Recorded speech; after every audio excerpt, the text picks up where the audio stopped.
Gênesis 17, versículo 5 diz assim: o teu nome não se chamará mais Abrão, mas teu nome será Abraão, pois pai de muitas nações eu te fiz. Aleluia. Senhor Deus e eterno Pai, eu te peço neste momento, esteja com a minha vida, Senhor, que não seja eu, Samuel, pregando, mas que seja o Espírito Santo do Senhor falando à sua noiva, em nome de Jesus. Amém. Você que pode ocupar seu assento, por gentileza. Como eu sempre digo, os irmãos já aprendeu já. Se atrapalhar o seu glória ficar sentado, pode ficar de pé, que o pastor autoriza você ficar de pé, tá bom? Então se você sentar para não dar glória, fica de pé.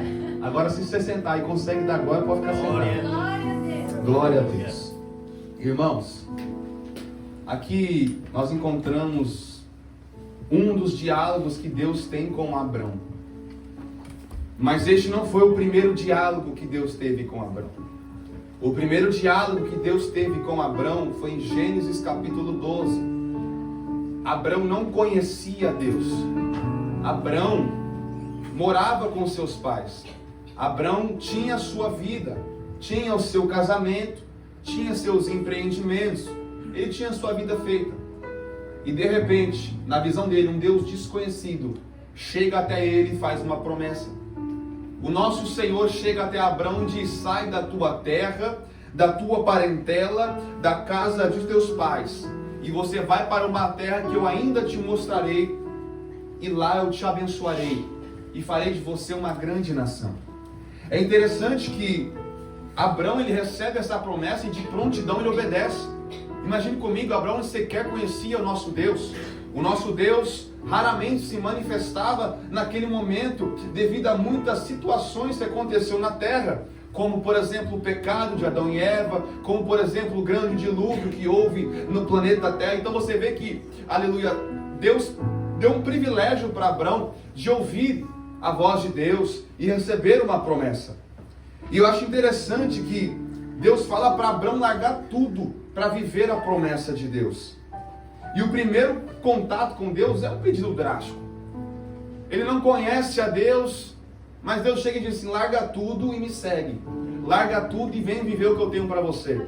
Larga tudo, que eu tenho uma história para a sua vida. Eu já quero começar a pregar aqui, porque o Espírito Santo me incomoda em dizer: se você quer viver aquilo que Deus tem preparado para você, larga tudo que não pertence a Ele. Larga tudo aquilo que te afasta dele. Os pais de Abraão, os estudiosos de Bíblia vão explicar que os pais de Abraão serviam aos seus deuses. Eles eram profanos, eles tinham as suas adorações diferentes. Mas quando Deus diz: ó Abraão, sai da tua terra, sai da tua parentela, sai da casa dos seus pais, eu vou te levar para uma terra. Deus está dizendo: larga tudo aquilo que não me convém, larga tudo aquilo que não se relaciona com Deus e vem viver o propósito, vem viver a promessa. Deus só concede a promessa, o propósito, o chamado para quem está disposto a largar tudo. É por isso que a palavra de Deus vai dizer no Evangelho de Lucas, se não me falha a memória, capítulo 11, versículo 23. Ora, aquele que quer vir após mim, tome a sua cruz e siga-me. Irmão, eu quero te dizer uma coisa: talvez seguir a Deus não é fácil, talvez seguir a Jesus não é fácil, é complicado, é difícil, mas Deus está dizendo: se você largar tudo e me seguir, melhor é o princípio melhor é o final das coisas do que os princípios dela. Agora pode doer, agora pode machucar, mas a promessa vai ser vivida por você. Você vai alcançar o propósito, você vai buscar e alcançar aquilo que Deus falou para você. Então Abrão, ele obedece a Deus. E eu entendo aqui que não é um absurdo chamar Abrão até de louco. Não somente Abrão, mas os profetas da Bíblia, as pessoas da Bíblia, até nós mesmos, nós podemos nos intitular loucos. Porque o apóstolo Paulo vai dizer em 1 Coríntios, capítulo de número 1, versículo 27, mas Deus escolheu as coisas loucas deste mundo para confundir as sábias, e Deus escolheu as coisas fracas deste mundo para confundir as fortes. Você vê em quantos momentos Deus, ele chama pessoas com uma forma improvável. Abraão já tinha a vida dele pronta. Abraão já tinha seu casamento, ainda que a sua mulher era estéril, ele tinha seu casamento. Ele tinha tudo aquilo que ele almejou, mas Deus diz assim: ó, larga tudo e me segue. Para os discípulos, Jesus não foi diferente. Ele chegava e dizia assim: larga tudo e me segue. Aleluia. Então você percebe que não é um absurdo nós sermos chamados de loucos. Mas quando Deus diz sobre a loucura, Ele diz: é louco para o mundo. Porque aquilo que é louco para o mundo, na verdade, é algo para manifestar a glória de Deus. As pessoas podem perguntar, missionário: o que esses jovens estão fazendo aqui? Sexta-feira, uma tarde ensolarada, mesmo que frio, ainda ensolarada. Tem o dia todo para se divertir, tem o dia todo para aproveitar. Creio eu que vocês estão num calendário de férias ainda. Então, tantas coisas para fazer. O mundo pode dizer: você é louco, você vai servir a Deus, você vai para a igreja, vai ficar horas naquela igreja cantando, gritando, ficando em pé com calo no dedo. Mas Deus está dizendo: eu escolhi as coisas loucas do mundo para confundir as sábias. Se estão te chamando de louco, se estão falando isso não faz sentido, você está no caminho certo, porque Deus escolheu as coisas loucas do mundo para confundir as sábias. Aleluia. As coisas fracas para confundir as fortes. Deus não está preocupado em as pessoas compreender o jeito que Ele faz. Ele quer fazer e pronto, acabou. Não tem essa. Deus não quer explicar para você o que Ele vai fazer. Ele quer a sua disponibilidade para Ele simplesmente fazer. E quando Ele fazer, você jogar as duas mãos para cima e dizer: graças a Deus que eu vim, graças a Deus que eu obedeci, graças a Deus que eu segui, graças a Deus que eu saí da minha terra e vim para a promessa de Deus, porque a promessa de Deus é melhor. Glória a Deus. Deus traz a promessa. E aí já vindo para o capítulo 17, Deus traz a promessa. Quando Deus traz uma promessa, Ele quer mudar a identidade. Quando Deus traz uma promessa, Ele quer mudar a identidade do seu chamado. Tanto que Abrão, ele teve uma troca no seu nome. O nome dele era Abrão e foi passado para Abraão. O que significava Abrão, Samuel? Era um pai elevado, ou um pai ilustre. Mas quando Deus transforma o nome dele de Abrão para Abraão, não é mais um pai ilustre ou um pai elevado, mas é pai de muitos, pai de multidão. Toda vez que Deus faz uma promessa a um dos seus filhos, Ele gosta de deixar a marca da promessa. Ele muda a sua identidade. Tanto que, se você já vivenciou, está no meio de um processo para viver a promessa de Deus, você sabe que desde que você recebeu essa promessa, você não é a mesma pessoa. Desde que você aceitou a Jesus, você não é a mesma pessoa. Desde que você conheceu o Evangelho da cruz, você não é a mesma pessoa, porque a promessa molda. A promessa, ela muda a sua identidade, muda o seu caráter, porque você começa a viver em função da promessa. Agora me falha a memória do salmo que é, mas tem um salmo em que o salmista diz: a tua promessa me faz viver.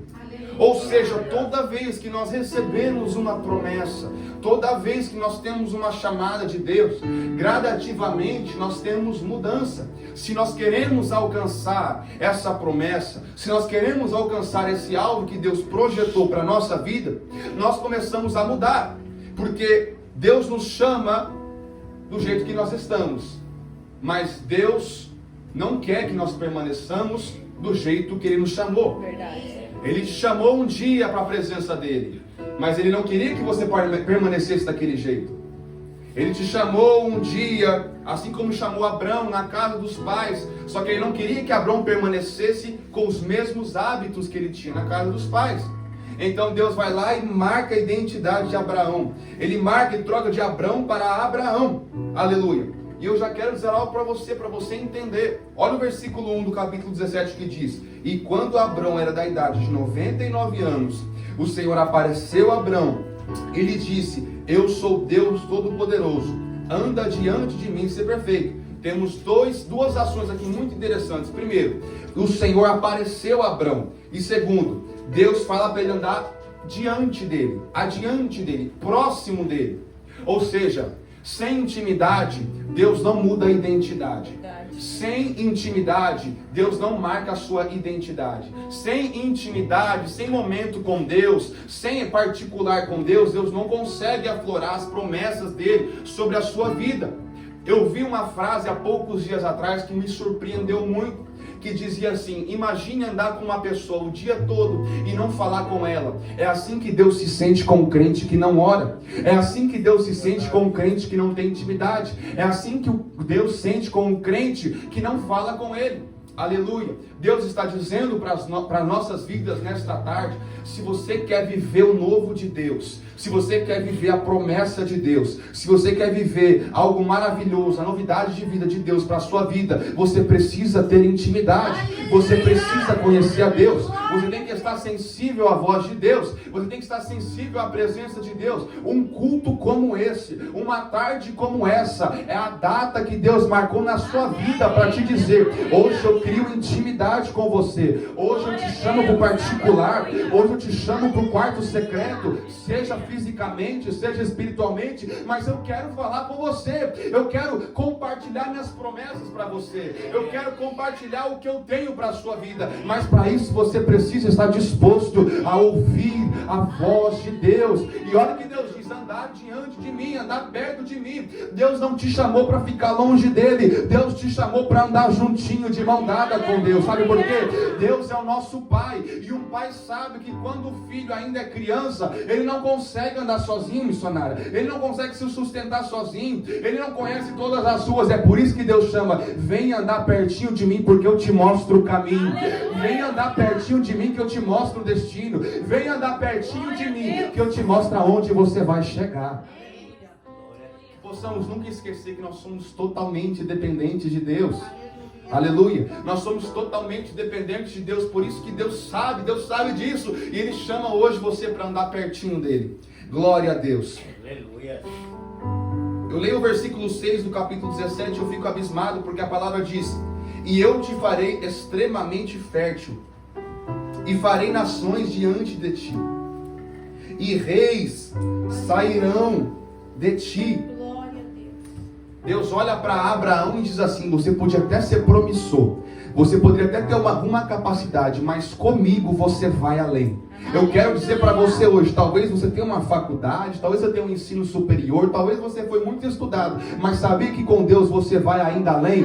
Aleluia. Talvez você estudou muita palavra de Deus, talvez você ora demais, mas com Deus você vai além. Talvez você está muito presente nos cultos, talvez você se dedica, mas somente com Deus que você vai além. Somente com Deus que o seu patamar é elevado. Somente com Deus que você vivencia o impossível, porque a palavra de Deus vai dizer em Lucas 1:37, porque para Deus nada é impossível. Eu quero pregar hoje para você de um Deus que tudo pode fazer. Talvez você diz assim: Deus me prometeu algo tão bonito, algo tão grande, mas eu vejo que as situações adversas não me deixam chegar até lá.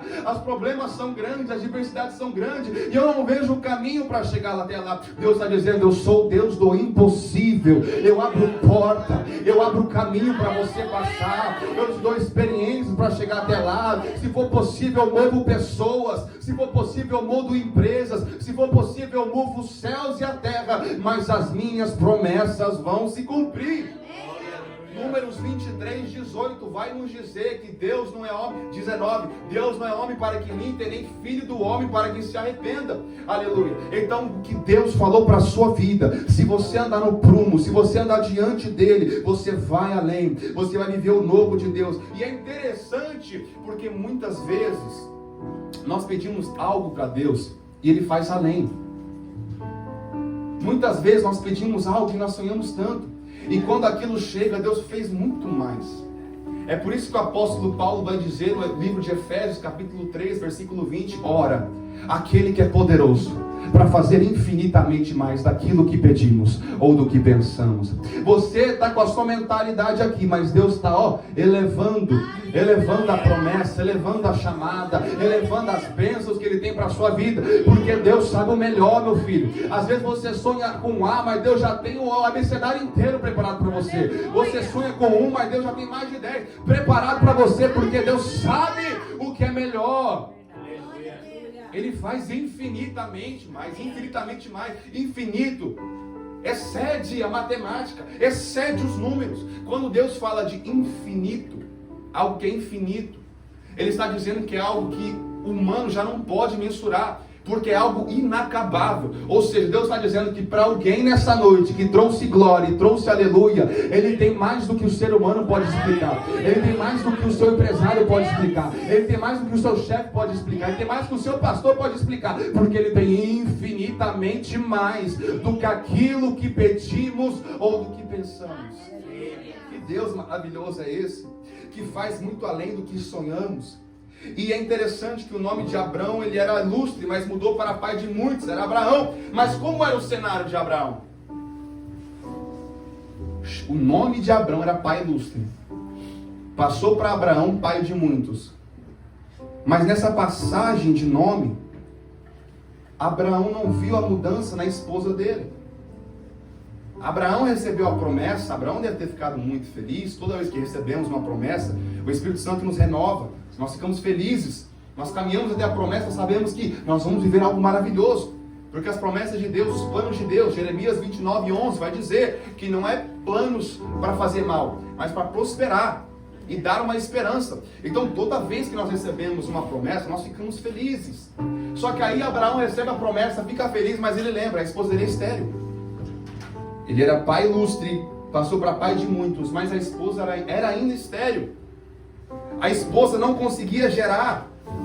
A esposa não conseguia conceber filhos. Aleluia. Mas eu quero liberar algo para quem tem glória nessa tarde. Aleluia. Deus não se preocupa com o diagnóstico humano. Deus se preocupa com a promessa que Ele fez na sua vida. O médico não tem a palavra final. O doutor não tem a palavra final. A tua família não tem a palavra final. O diabo não tem a palavra final. A palavra final sai da boca de Deus.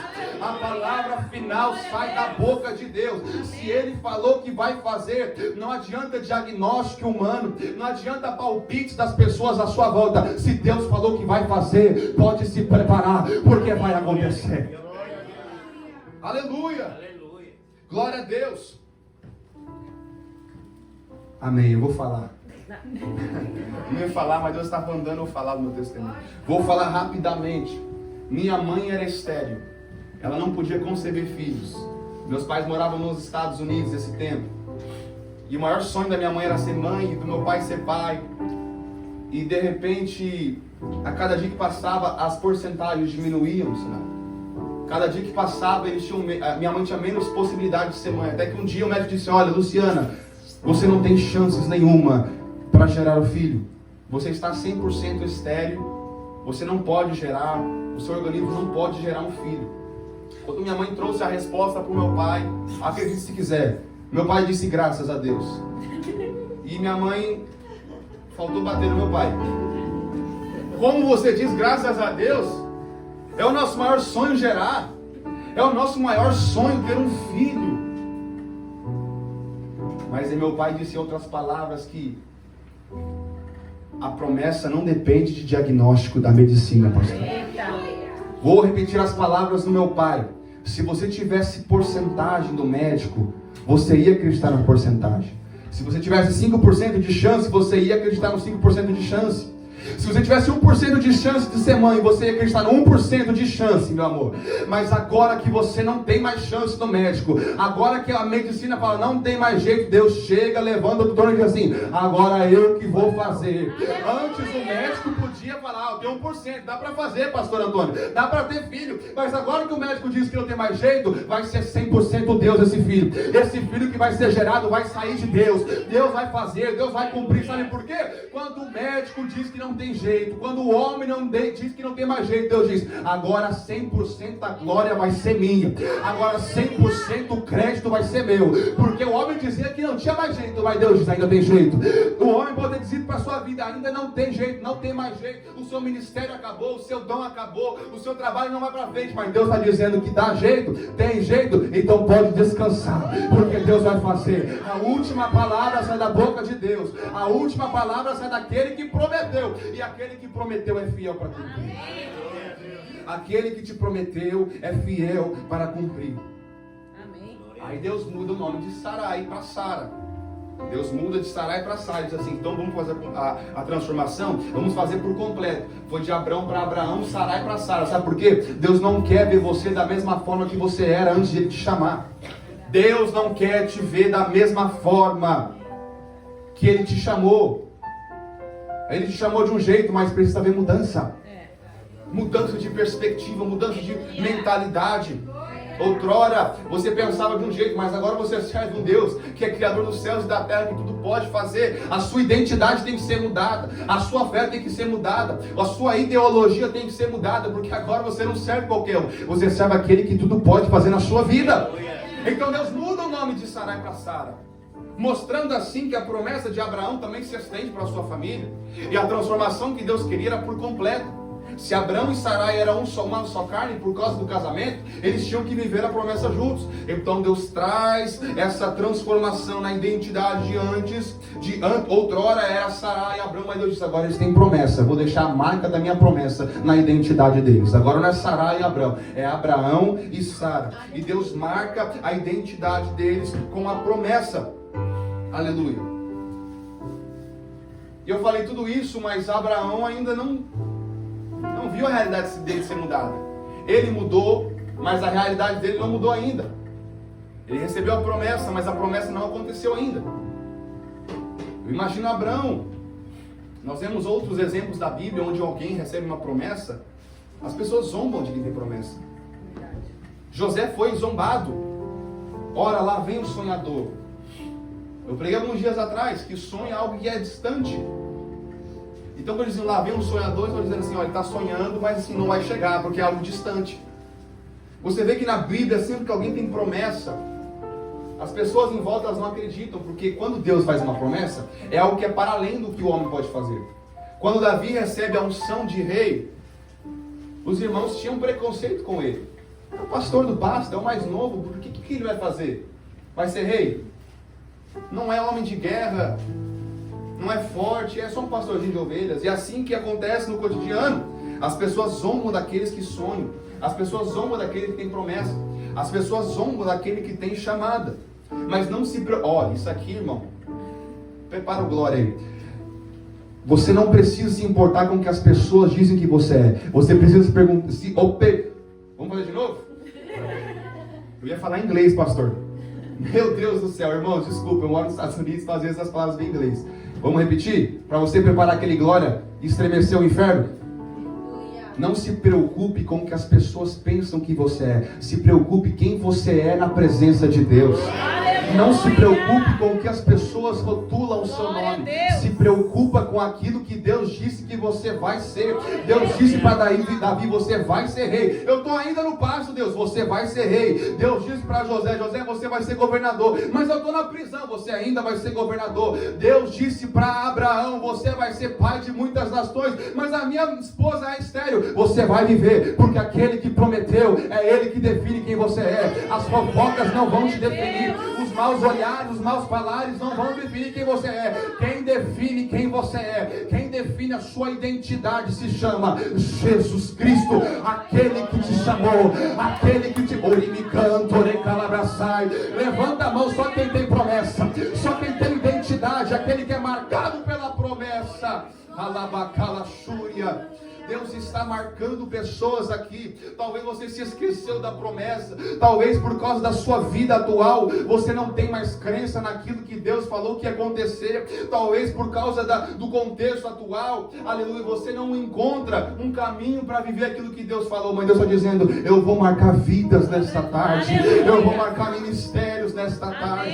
Eu vou marcar corações nesta tarde. Pessoas que desacreditaram na promessa vão sair daqui cheios de esperança, porque aquele que te marcou, aquele que te chamou está presente aqui hoje e está dizendo, você está caído, toma a minha destra vitoriosa, porque eu te levanto e eu te ajudo a caminhar até a promessa. Aleluia, glórias a Deus. Olha que interessante, Abraão, ele recebe a promessa em Gênesis capítulo 12 com 75 anos. E Deus muda o nome de Abrão quando ele tinha 99 anos. Perceba aqui que nós temos uma diferença de 24 anos. A promessa de Abrão foi com 75 E a mudança do nome foi com 99. Samuel, por que Deus, quando não chamou Abrão, ele já mudou o nome? Por que quando Deus não chamou Abrão, ele já traz a transformação? Por que ele não fez isso? Sabe por que Deus não fez a mudança de nome a partir do momento em que ele recebeu a promessa? Deus chama, mas ele só firma aliança com aquele que permanece. Amém. Vou repetir. Em outras palavras, Deus só sela promessas, Deus só sela aliança, Deus só sela, aleluia, ministérios com aquele que anda com ele. Amém. Deus chama Abrão, mas ele queria ver se Abrão ia andar com ele, ia andar no prumo, ia andar na obediência. Deus ia trazer experiência, Deus ia trazer bagagem para Abrão, para depois selar aliança. A palavra do Senhor Jesus Cristo nos diz que muitos são chamados, mas poucos escolhidos. Em outras palavras, muitos são chamados por Deus, mas poucos têm verdadeiramente uma identidade, uma promessa selada. Porque muitos são chamados, mas muitos também não permanecem. Vide os 30 mil que Gideão tinha acumulado. Gideão tinha juntado 30 mil homens para batalhar. Deus foi fazendo a peneira, só ficou 300. Sabe por quê? Só fica debaixo da promessa quem aguenta a porrada. É verdade. Só fica dentro da promessa quem aguenta ficar na presença. Aí, aleluia. Às vezes nós falamos assim: Deus, eu não aguento mais porrada, eu não aguento mais levar chicote, eu não aguento mais apanhar, Deus. Mas Deus está dizendo: quando você estiver fraco, 1 Coríntios capítulo 12, na sua fraqueza é que minha glória é manifestada. De forma que quando eu sou fraco, eu sou forte. Está doendo? Tá machucando? Tá. Mas eu ainda tenho uma promessa. Eu ainda tenho uma promessa. Eu ainda tenho uma história que Deus prometeu para minha vida. Pode vir dedo apontado, pode Satanás se levantar, pode uma legião de demônios tentar me parar, mas eu tenho uma promessa e eu vou continuar. É por isso que Neemias disse: eu estou envolvido em uma grande obra, de forma que eu não posso parar. Deixa eu te dizer uma coisa: eu vim do Texas até aqui não para brincar, mas para ser profeta de Deus na terra. Você não vai parar, você não vai retroceder, você não vai desistir, porque quando a sua força acabar, Deus vai te levantar e dizer: siga em frente, siga em frente. Segure-me, cantore calabaçai. Só quem vai ficar de pé, só quem vai seguir, só quem vai confiar na chamada. Aleluia. Glórias ao nome do Senhor Jesus Cristo. Aleluia. Deus conta com aqueles que ficam até o final. Aleluia, bendito é o nome do Senhor. Deus conta com aqueles que ficam até o final. Se não me falha a memória, Mateus 24, versículo 13. Ora, aquele que perseverar até o fim, esse será salvo. Aquele que perseverar até o fim, esse será salvo. Deus diz para a sua igreja hoje: perseverança, continua, não desista, nem que se fosse arrastando, continua, porque eu ainda tenho obra com a sua vida. Aleluia. Então, Deus espera esse momento para testar Abrão, para ver se ele fica. E Abrão ficou. Abrão acreditou. E Deus disse: agora que ele acreditou, eu vou deixar a minha marca. Eu vou deixar a marca da minha promessa na vida dele. E toda vez que chamarem ele, Abraão, eles estão chamando pai de muitos, pai de nações, pai fértil. Deus mudou o nome para toda vez que alguém chamasse ele, ele lembrasse o que Deus ia fazer na vida dele. Bendito é o nome do Senhor. Então Abraão, ele tem o nome mudado para Abraão com 99 anos. Aleluia. E eu vejo que é muito lindo o trabalho de Deus, porque Deus não tem compromisso. Aleluia. Deus não tem compromisso com o que Abraão ou que Sara pensaria. Deus tem compromisso com o nome. Abraão e Sara poderiam pensar algo, mas Deus não tinha, aleluia, compromisso com o pensamento deles. Deus tinha compromisso com o nome. Sabe por quê? Se Deus for toda hora ter um compromisso com o nosso pensamento, a gente não vai viver nunca o que a gente quer. Nunca viver o que Deus prometeu, porque a nossa mente é falha. E como a nossa mente é falha, nós sempre caímos na dúvida. Nós sempre caímos. E na verdade a gente sobe e fica no meio do muro. Aí a gente não sabe se vai acontecer, se não vai acontecer, se Deus vai fazer ou se Deus não vai fazer. Aleluia, bendito o nome do Senhor. Mas Deus diz: eu não tenho compromisso com o que você acha que vai acontecer. Eu tenho compromisso com o que eu te prometi. Eu não tenho compromisso com o que você pensa que vai acontecer. Eu tenho um comprometimento, eu tenho compromisso, tenho aliança com a mudança da sua identidade. Eu falei que você é pai de muitos, é pai de muitos e pronto, acabou. Pode demorar, mas vai chegar, porque eu tenho compromisso. Eu tenho compromisso. Então a mudança do nome traz uma identidade diferente. Uma identidade com uma marca. A marca da promessa. E aqui eu vou começar a aplicar para as nossas vidas.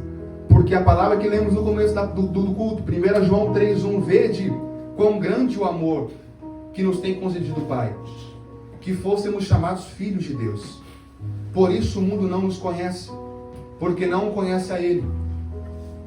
A nossa identidade está selada pela promessa de Deus. Abraão esperou.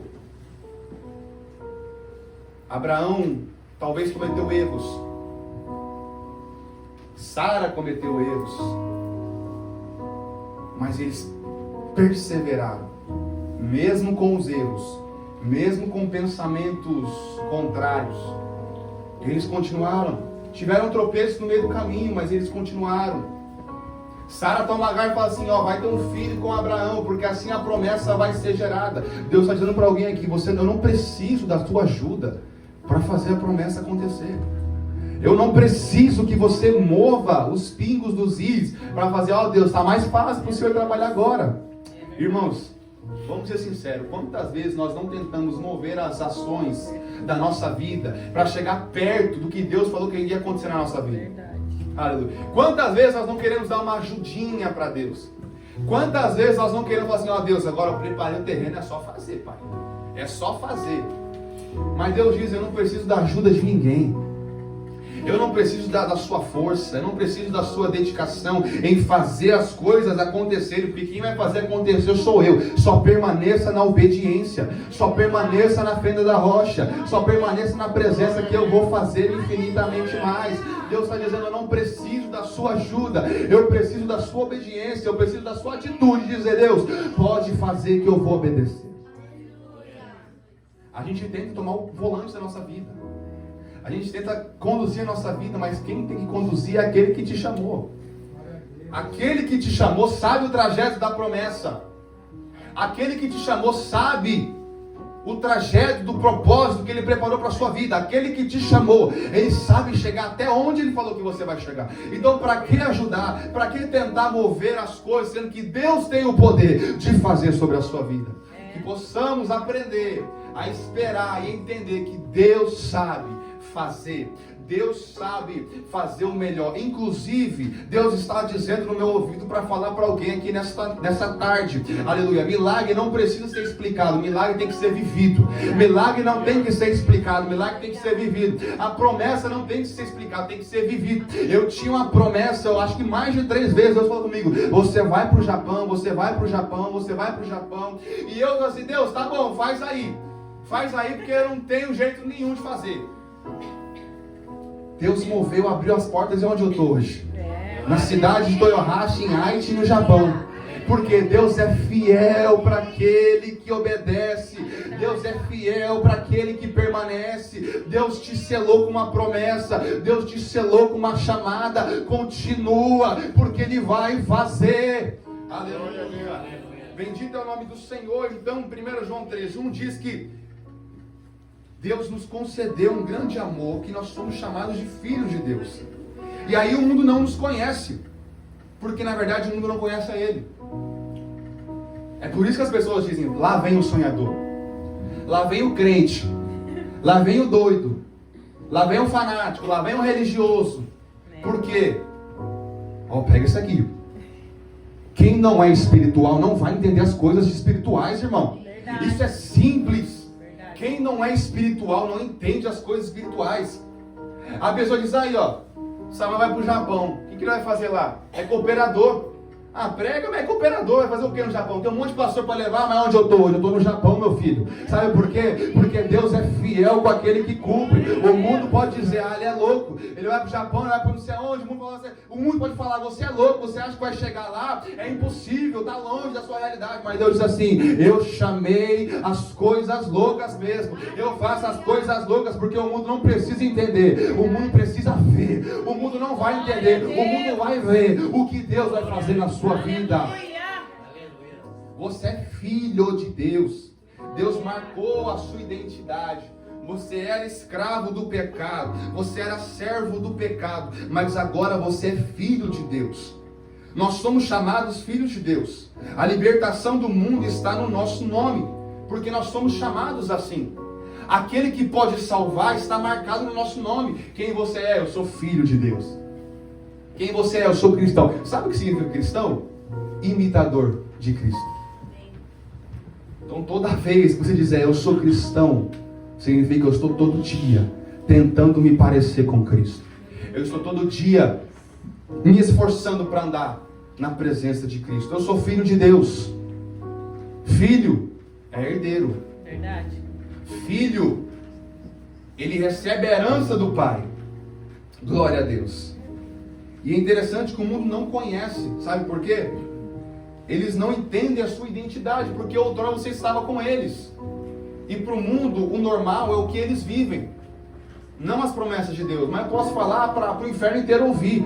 O mundo não precisa entender, o mundo não precisa compreender. Eu estou nem aí para o mundo, eu quero saber eu estar na presença de Deus, porque Ele vai fazer. Se eu estou na presença de Deus, se eu sei quem eu sou em Deus, que eu sou filho, para que eu vou pensar o que o mundo pensa de mim? Para que eu vou me importar com o que o mundo fala que eu sou? Aleluia, bendito é o nome do Senhor. Eles não entendem a minha chamada, porque eles não estão envolvidos com Deus. Eles não entendem a minha chamada, porque Deus não me chamou para ninguém entender nada. Deus me chamou para eu viver e pronto, acabou. Eu quero dizer para você nesta tarde, as pessoas não precisam entender a tua promessa. As pessoas não precisam entender a sua chamada. As pessoas não precisam entender o teu propósito, o que Deus tem preparado para a sua vida. Você é filho de Deus. É mais do que o suficiente para você dizer o seguinte, eu estou nem aí. Eu vou viver o que Deus tem para a minha vida. Eu não estou nem aí. Ah, eles estão se divertindo. Quem ri por último ri melhor. Vou usar essa linguagem que está cheia de jovens, né? Quem ri por último ri melhor. A Bíblia diz, melhor é o final das coisas que o princípio delas. Verdade. Você chora agora, mas ri depois amanhã.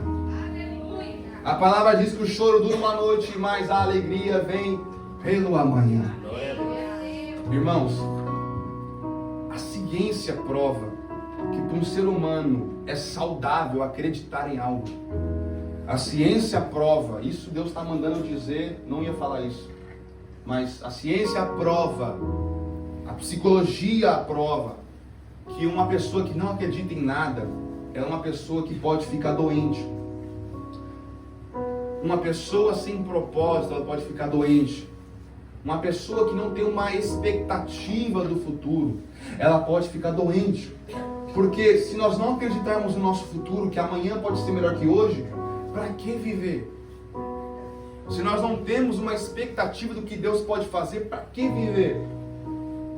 Imagine viver todo dia pensando, amanhã vai ser um dia igual hoje, igual ontem, e ano que vem vai ser da mesma forma, e no outro ano vai ser da mesma forma, mas eu quero repreender esse pensamento satânico, em nome de Jesus Cristo, porque a promessa que Deus selou na sua vida, Deus está me confirmando, em 2024, muitas pessoas vão ver a promessa se agir, a promessa acontecer, a chamada tomar forma, sabe por quê? Deus está dizendo, você foi fiel no pouco, você permaneceu nos dias difíceis, você permaneceu nos dias que ninguém queria permanecer. Deus está dizendo, para quem persevera, eu selo aliança, eu selo identidade, eu selo promessa. Para quem ficou até o fim, vai viver a história que Deus tem para a sua vida.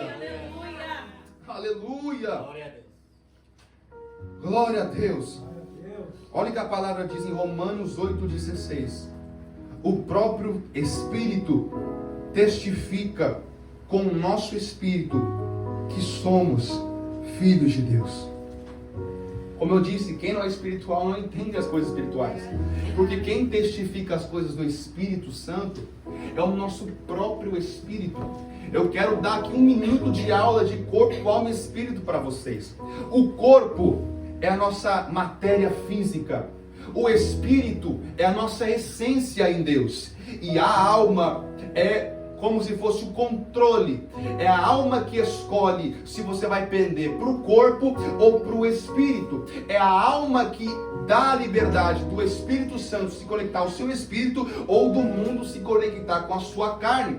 É por isso que em várias passagens o apóstolo Paulo diz que realmente é uma batalha entre espírito e a carne. E a alma fica confusa, porque a alma é o intermediário, a alma que vai decidir para onde você vai pender. E quando o apóstolo Paulo diz em Romanos capítulo 8, versículo 16, que o próprio Espírito de Deus testifica com o nosso espírito que somos filhos de Deus, significa que só quem é filho de Deus, ou melhor dizendo, quem é filho de Deus, só vai entender que é filho de Deus quando o Espírito dele está conectado com o Espírito Santo. Verdade.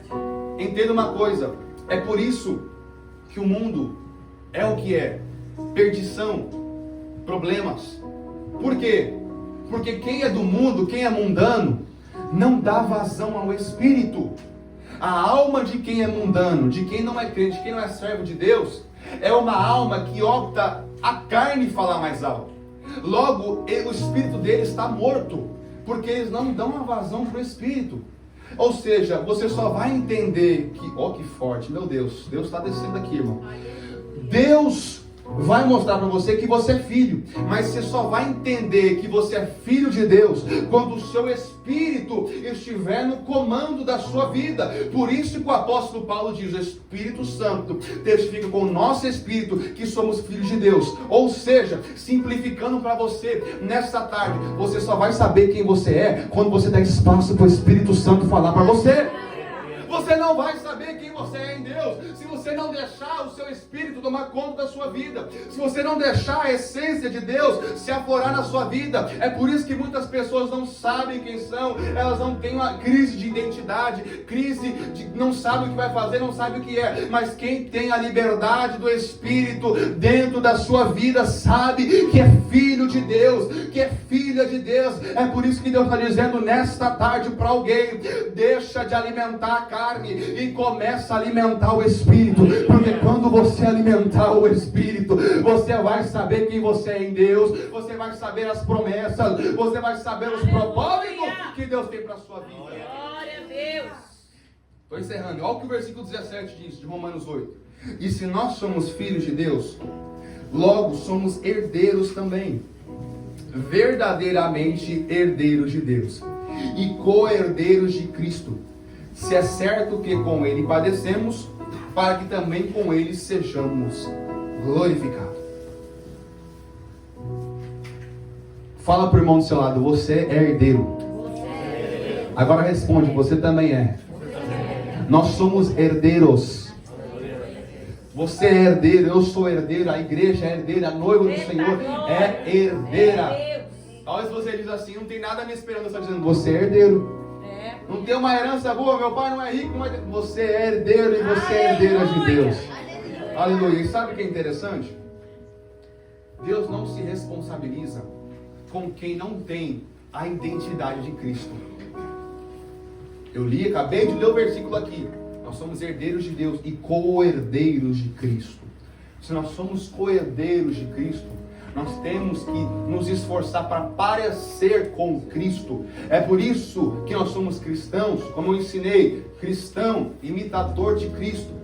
Deus não se responsabiliza com aquele que não se esforça de parecer com Cristo. As promessas de Deus não se afloram na minha vida, as coisas não andam, muitas vezes não é o tempo de Deus, muitas vezes é porque a sua identidade não parece com a identidade de Cristo. Vamos simplificar um pouquinho? Aqui dentro você é uma pessoa, lá fora você é outra. Na oração você é uma pessoa, mas na escola você é outra. Na sua casa você é uma pessoa, mas na rua você é outra. Isso não é uma identidade de Cristo. Para sermos herdeiros de Deus e co-herdeiros de Cristo, Nós precisamos ter uma identidade que pareça com Cristo. Nós precisamos ter uma identidade que pareça com Jesus Cristo. Ali nós precisamos ter os frutos do Espírito. Nós precisamos tomar as mesmas decisões de Jesus. Posso te dar uma lição para você levar para sua casa? Toda vez que você se encontrar numa situação de dúvida, pense: o que Jesus faria no meu lugar? Isso é ter uma identidade de Cristo. Isso é ter uma marca de Cristo na sua vida. É se parecer com Cristo. O que Jesus faria? Eu vou fazer o que Jesus acha que... Eu acho que Jesus faria isso, então eu vou fazer isso. É assim que você descobre a sua identidade. E é assim que as coisas de Deus começam a florescer na sua vida. Agora, para acabar a mensagem, criação é criada, mas filho é gerado. Criação é criada, mas filho é gerado. Só filho que recebe herança. Criatura não recebe uma herança. Se um pai hoje, ainda mais do jeito que está hoje em dia, não tem aqueles robôs, o pessoal está fazendo uns robôs doidos aí. Se um pai cria esse robô, ele não vai dar herança para o robô, porque ele criou o robô. Ele dá herança para quem saiu dele. Ele dá herança de quem nasceu dele. É por isso que a palavra do Senhor nos diz que nós temos que nascer de novo. É por isso que a palavra de Deus diz que nós devemos nascer de novo. Porque o filho só recebe a herança se ele for gerado. O filho só recebe a herança se ele for gerado pelo pai, pela mãe. Aleluia. Bendito é o nome do Senhor. É por isso que nós devemos ser uma nova criatura. É por isso que quando Deus chama Abrão, tem que haver uma mudança drástica. É por isso que quando Deus chama Davi, tem que ter uma mudança drástica. É por isso que quando Deus chama José, tem que ter uma mudança drástica. Porque para ser diferente, é mais do que ser diferente, é nascer de novo. Quando você escolhe viver o propósito de Deus para a sua vida, você vive. Melhor dizendo, você revive. Você nasce de novo. Porque quando você estava no mundo, você vivia por uma coisa. Mas quando você nasce em Deus, você vive pelas coisas de Deus. É por isso que Deus fala que nós devemos nascer de novo. E Jesus fala isso, o homem não entende nada. Aleluia. Nós devemos nascer de novo em Cristo. Se você quer ter uma identidade selada com a promessa de Deus na sua vida, nasça de novo. Nasça de novo. Morra para o mundo e nasce para Deus. Mortifica a sua carne e vivifica o seu espírito. Eu quero dizer para alguém nesta tarde de sexta-feira, esta primeira semana de 2024, quer ter um ano abençoado, morre para as coisas do mundo. Talvez 2023 foi um ano que você deixou a carne viver, você deixou os problemas viverem, mas para 2024 Deus está dizendo: se você morrer para as coisas do mundo e nascer para as coisas de Deus, as promessas se cumprirão. A sua identidade vai ser uma identidade de Cristo e você vai viver aquilo que Deus tem para a sua vida.